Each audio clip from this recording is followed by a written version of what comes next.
to the difference. Guys, we've got a little bit of a sanctuary showdown on our hands today. Trump is firing back. Y'all check out this clip.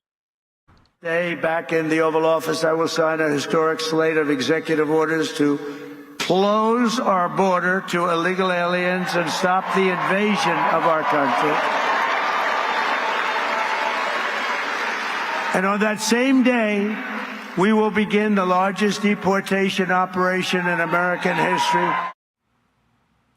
Well, President-elect Trump has repeatedly promised to fix our country's border crisis, starting immediately, day one, he says.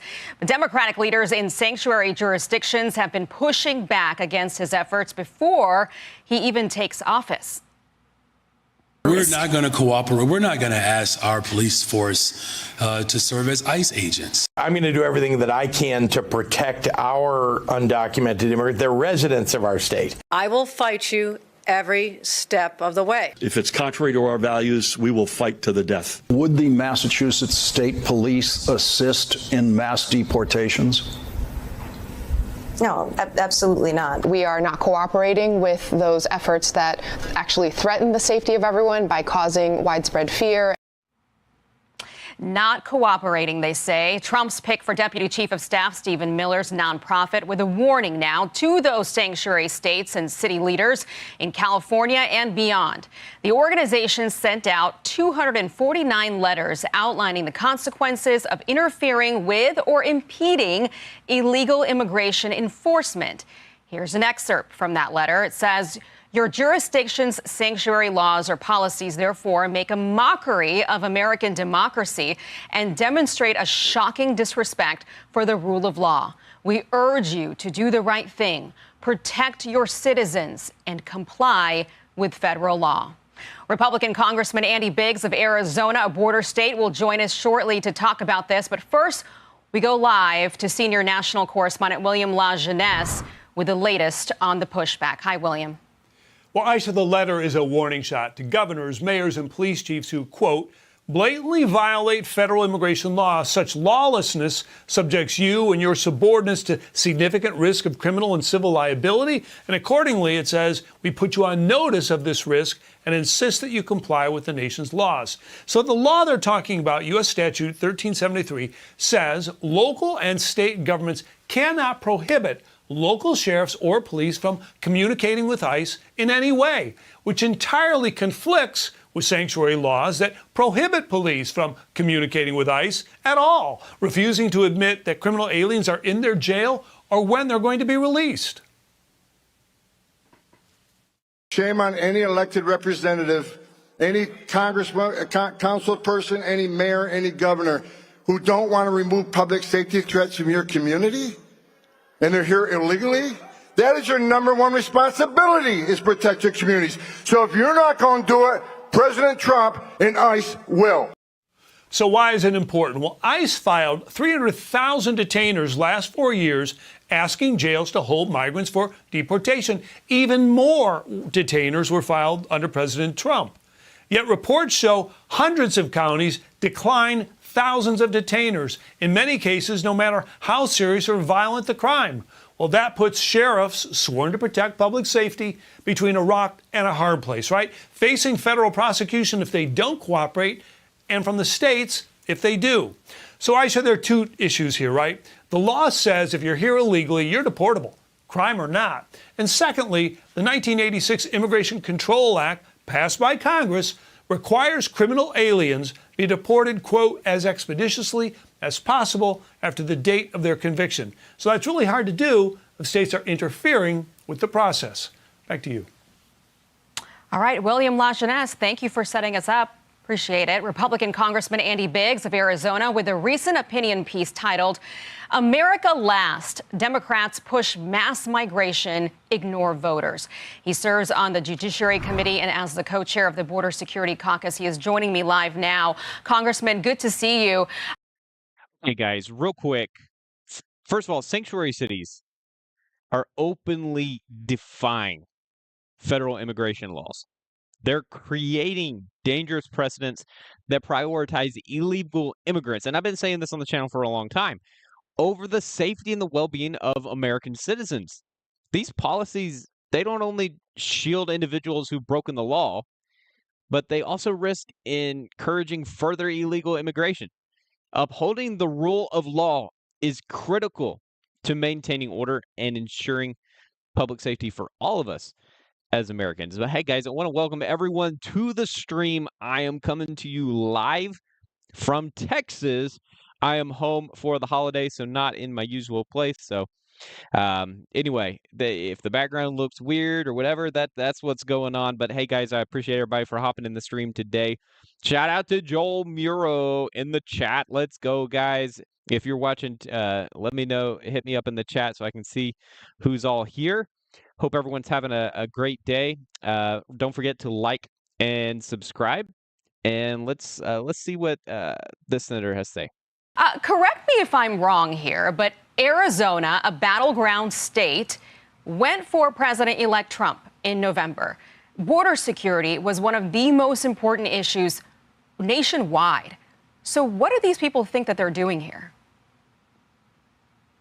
Well, you're right. Trump won by nearly 200,000 votes in Arizona. It was a big win for him. Republicans went up and down the ballot, and border security was the top issue.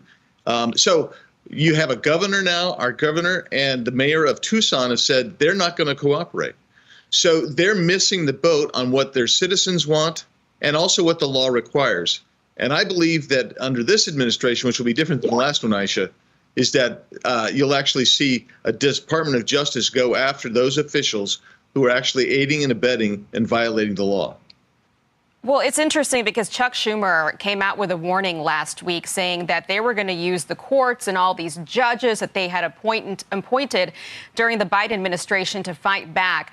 There has been a legal victory, though, for the incoming Trump administration. In fact, a federal judge just sided with Texas to stop the Biden administration from selling off parts of the border wall just a month before he takes office here. So the president-elect posting this on social media, calling the ruling a major crucial win for America and our national security.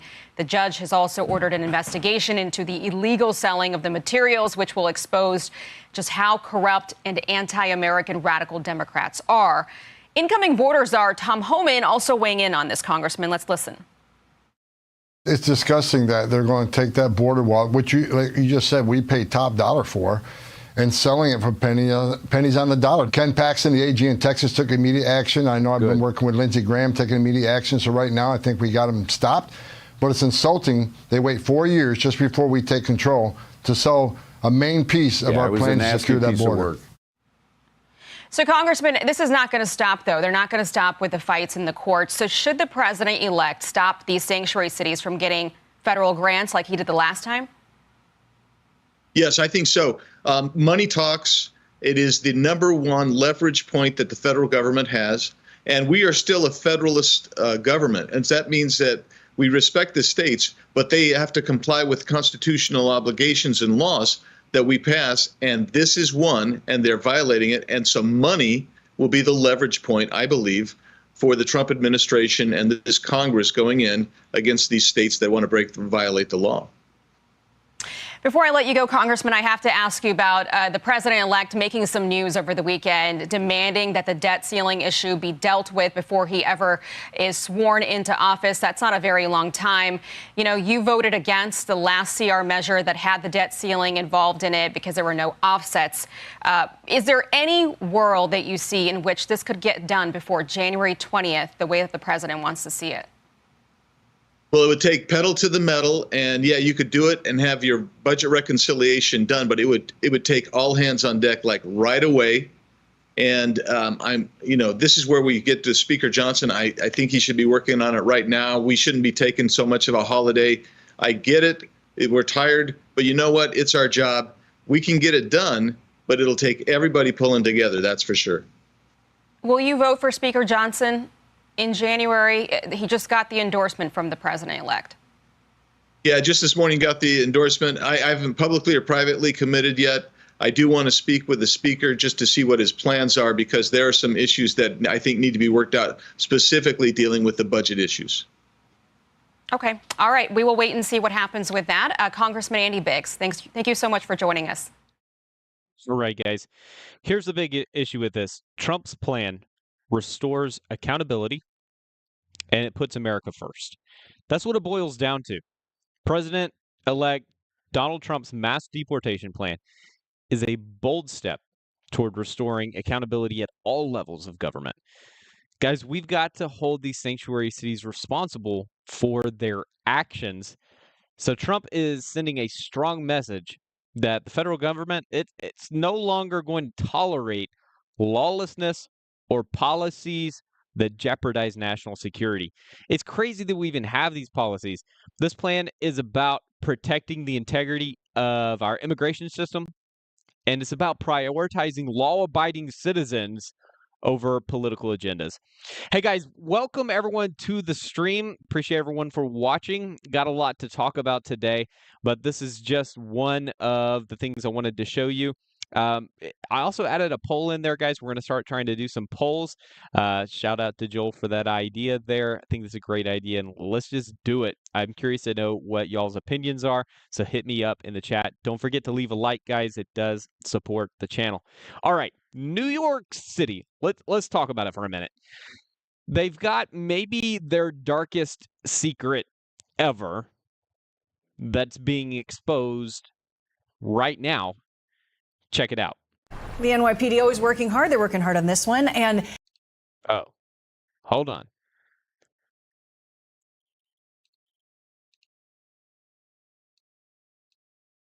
The NYPD suffering a record number of injuries this year, worth noting that 4,600 injuries from violent suspects reported throughout 2024. That's up 13% from just last year, 32% from 2020, and a stunning 60% from 2021. We are grateful today to have Paul Morrow with us, retired NYPD inspector and Fox News contributor. And of course, I bet you have some ideas about why this sadly is occurring to our officers at the NYPD. Yeah, I would say the common denominator here is going to be a shortage of officers to respond, right? Generally, cops get hurt two ways. You're either tussling with somebody who doesn't want to go, or car accidents, which is very underappreciated. One of the things I used to do when I was working in a precinct as an executive was to just go around and make sure that these guys were wearing their seatbelts, because while it was annoying and it felt very sort of paternal, the bottom line is more cops get hurt and in some cases lose their lives from car accidents than anything else because they're rushing to a scene. Well, when you're short cops, you have people covering more ground. They're going job to job. They got to get there. Some of them are real emergency jobs. As a result, they get into the accidents and they get injured. Fortunately, there hasn't been that many fatalities. But that's the common denominator that I would argue, is that we just don't have enough bodies due to recruitment and retention issues. And that comes out of just, it's not the money. The gig is pretty good these days. It's not that. It really comes down to morale. Nobody takes the job for money. I'm wondering with the morale part, staggering 60% of felony cases in Manhattan by DA Alvin Bragg were downgraded to lesser charges. How much of an effect does that have on the morale, which then can affect safety? You always deal with plea bargains, essentially, is what it is, which is they plea it down, the guy takes a lesser charge, and that's how it goes. Then that's how the system keeps operating, because if you charged everything as arrested, the entire system would grind to a halt. There's just too many. The problem is this. In the current system, when you plea these things down and you say, okay, you're in here for a felony robbery, we're going to knock it down to simple assault. Under the bail reform, that means you get right out. So these guys are out in many instances before the paperwork is dry. The cop is still inside processing. The guy walks out the door, and it happens at the precinct level. So it's entirely visible to the police officer who made the arrest. As a result, and I always use this analogy, how would most of us feel, whatever walk of life you work in, if anything you did every day before your shift is over is just completely undone, and then at the same time, the legacy media tells you you're the ones who are the bad guys. Yeah. There's some polling, recent polling on New York Siena poll. What do you think the most important problem facing New York City? Not particularly shocking here. Crime right at the top of the list. Yeah. And one of the challenges, I think it's so frustrating, the rank and file police that are working so hard to serve and they're facing things like these assaults, but yet there's so much strife in the NYPD right now with Eric Adams facing charges. He's lost a number of his top leaders as well to some of the chaos and corruption issues. And, you know, how does that affect the ranks? Well, I have to tell you, Molly, this is the biggest corruption scandal that I've seen in New York City in my life. Wow. Big statement. I know that. Right now, the media hasn't entirely twigged to it yet. They're going to get there. But in my lifetime, we've had police scandals. They were always the lower ranks, and it was just really venal stuff. I'm not countenancing it, but it was like narcotic stuff, et cetera. They'd arrest a bunch of cops, maybe sergeants, et cetera. The police commissioner had to resign and turn in his phones. The DOJ took his phones. There are so many people in our current government. Everybody seems to be either under investigation or under indictment. The mayor, who's apparently going to get a superseding indictment, according to DOJ, he's got now a special officer in D.C. appointed to handle the classified information. We don't know what that's about. His closest aide just got arrested for bribery by the Manhattan DA's office. Our son got money for a Porsche. It goes on and on. I often don't do this, but I'm going to point people to my Substack, okay? opsdesk.org. If you go to that, you can go to that. And the reason I do that is because we just did, coincidentally, a roundup of all the cases, and you see it all in one place. You realize this city is in trouble. The issue is Adams, according to what we see, is the best we're going to get. Predicting some wild headlines in 2025, that is for sure. Paul Morrow, thank you so very much. Wow, guys. I mean, so crazy, because with violent crime rising like daily, officer injuries increasing. I mean, New York City's been in the news a lot recently. I don't know if y'all been paying attention, but New York City's leadership seems more focused on dodging accountability than addressing the real issues that are facing the city. Instead of standing by our law enforcement officers and tackling crime head on, we're seeing a lack of focus. We're seeing a lack of responsibility from those that should be in power and are in power. And this is, guys, a dangerous precedent for the future of public safety. We need leaders who prioritize law and order, not those entangled in corruption scandals that jeopardize the safety of our communities. When the people in charge are mired in allegations and controversies, it's impossible to effectively lead. And this is a wake-up call. It's a wake-up call for citizens to demand better from their elected officials and to put an end to the cycle of corruption and incompetence in these city governments. Absolutely crazy, guys. Thanks for watching again. We've got a little bit more to talk about today. Something big coming up here, guys, so stay tuned for this. But go ahead and hit that like button. It really does help out the channel. Now, Biden may have taken the biggest or the lowest blow yet. In this next clip, I want to show you, it's already a train wreck of an administration. This maybe just takes it well over the edge. Check it out. America is mourning the loss of Jimmy Carter. The 39th president passed away yesterday at the age of 100. He was the nation's longest living president. A national day of mourning and state funeral are set for January 9th. Both President Joe Biden and President-elect Donald Trump offering moving tributes to Carter. Trump posting, in part, quote, "While I strongly disagreed with him philosophically and politically, I also realized that he truly loved and respected our country and all it stands for. He worked hard to make America a better place, and for that, I give him my highest respect." Meanwhile, Biden addressed the nation from his vacation in the U.S. Virgin Islands. Jimmy Carter stands as a model of what it means to live a life of meaning and purpose, a life of principle, faith, and humility. His life dedicated to others. But during Biden's comments, the media appeared to see Biden's remarks as a bit of an opportunity to get a dig in at Trump, and Biden seemed a bit eager to oblige. Thank you. President Trump to take from President Carter? Decency. Decency. Decency. Everybody deserves a shot. Everybody. Man. Can you imagine Jimmy Carter walking by someone who needs something and just keep walking? Can you imagine Jimmy Carter referring to someone by the way they look or the way they talk? I can't. I can't. Tammy, he was given the opportunity, and he took it with a grin on his face there. Look, it's a shame and it's embarrassing for Joe Biden. He had that gritted teeth thing that he does. I've said before on this program and other places, and we know for 50 years Joe Biden has been a jerk. So perhaps he should take some of his own advice with what's happened to this country. It was an opportunity, as President Trump, I think, illustrated, to be generous, right? Be generous. American people have made their decision. We're all Americans. We're moving forward. We will disagree politically and philosophically, but it's just a remarkable and a shameful thing to watch. But it is classic Biden. This is what we've been seeing, and it's partly what the American people don't like. You might not agree with Trump's style, but Biden is presented as being, as he was, the unifier and the nice guy, and Scranton Joe, and he's mean and he's a bully, and it's a shame and it's embarrassing and it's unfortunate. Decency, he said. He goes through gritted teeth there. John, we're delighted to have you with us. Thank you for being here as we look back on the life of the former president and your thoughts on the way the current president reacted there in that moment. Happy New Year, everybody. It's so great to be with you. Actually, I think hearing those statements from President Biden, it's part of us wanting to think better of President Carter. President Carter didn't treat President Reagan that way at the end of his time in office. It also reminds us Carter was a good man. He was a smart man, both before his presidency and after his presidency. You might disagree or agree with him, but I think the American people knew he was doing his best and he had the future of the country at heart. He, though, like Biden, had, I think, a failed presidency because they were both defeated by inflation.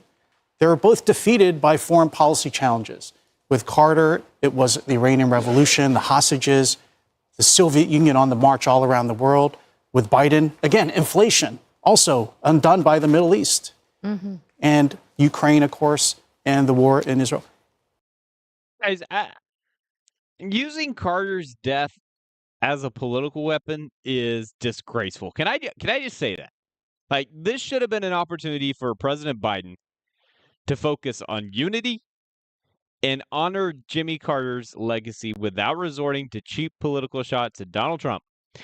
And instead, we have Biden turn what it could have turned into a moment of bipartisan respect. He turned it into yet another divisive comment. And this is, again, why I think he's losing the respect of the country. Just disgraceful. Both men, I think, were undone by those circumstances and hopefully will be followed by stronger, better leaders. Reagan then, hopefully Trump now. There's so many beautiful tributes coming out, and we just see sometimes you take the bait, I guess, in the moment. Well, in fairness, they were undone by, inflation and foreign policy, but those were also decisions of their own making that created their, political downfalls. And so it is fitting that Joe Biden was one of the first to endorse Jimmy Carter in 1976, because they do share a lot of those same policy failures, both economically as well as with foreign policy. And sort of this misplaced judgment of embracing enemies and rejecting friends, particularly in the Middle East, which led to the Iran hostage crisis that went on for 444 days. Or for Joe Biden, your policies helped facilitate Iran's involvement with the worst day for Jews since the Holocaust, the most deaths since the Holocaust, with the recent terror attack in October, not too long ago. So, a lot of that was their own doing. The difference between the two men is Jimmy Carter will be known for having a level of decency, for loving his wife for 77 years, for being someone who flew commercial and took photos with people, walking down the aisle along the way, for teaching Sunday school at his local church after leaving political office. So he will be known for having a failed president, but a decent man, where Joe Biden will just be remembered as a failed president and an indecent man. Lisa's drawing some contrast there, Nicole. Yeah, so, I'll be honest, I was disappointed with a lot of people's responses after his death was announced. There was a lot of people that were saying, well, we mourn his loss, but. And even President Trump in his post said, I didn't agree with him politically. Like, at some point, can we take the politics out and just focus on the human being? As Lisa just alluded to, he was all about faith, family, and the American people. Married to his wife for 77 years, taught local Sunday school at his church. He brought the guinea worm. It was not that everybody knows what that is, but it's a huge public health issue that was global, and he brought the incidence down by 99.9%. He helped lead those efforts. He also lived with stage 4 melanoma for years. This was a good human. And I think people can just focus on that. And we don't have to say, this is good. But President Biden obviously did that. He said it with gritted teeth. It was really upsetting to watch it. And it wasn't his handlers. It wasn't like that was an prompter. That actually is what he said. And, he failed. And I think he's just going to continue to go out looking like a bitter old man. Yeah, I guess, but I also just think that's just being honest, right? I mean, absolutely, it's you being can be truly honest, but I don't know if it's not necessary, in my opinion. I think that when someone dies, you can either say something positive about them or say nothing at all. I mean, that's what I teach my children. But, history is complicated and people are complicated. And so I think it's just taking into account the complexity of all that and just being truthful. I mean, I see your point, but I guess I take the point of, let's just be honest. Yeah, well, we can have the conversation about his politics. I mean, these are all excellent points that you talk about. I mean, and we can say a lot of negative things about them. I just think in the moment when you're talking about someone dying, that's not the time to talk about their policies. No doubt far more than a president, a man of faith, a man of peacekeeping, a man of humanitarian efforts, long remembered for much of what he did post-presidency. Hey, everyone. Isn't that sad, guys, that we have a president that dies here in America, and it instantly becomes political.